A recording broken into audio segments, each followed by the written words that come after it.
Welcome folks, thanks for joining us. Let's talk about assembling the Fuller Brush Wet Mop. When you order the complete wet mop, you receive a handle with a top and bottom piece and the wet mop head. Firmly push together the two handle pieces and you'll have a very sturdy steel handle. Down at the end of the handle you have a wing nut.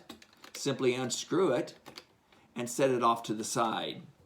This metal clamp piece also comes off and set it to the side. Now lay the two stainless steel tangs of the wet mop head on top of the bottom of the handle like this. Then take the small end of the metal clamp piece and lay it slightly inside the hole at the end of the handle, just like it was before you removed it. Line up the bolt through the hole in the metal clamp piece and attach the wing nut.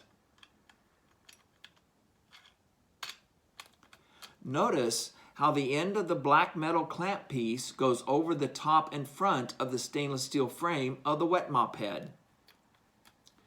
Tighten the wing nut down firmly and you have assembled the Fuller Brush Wet Mop. Thank you for your interest in Fuller Brush products.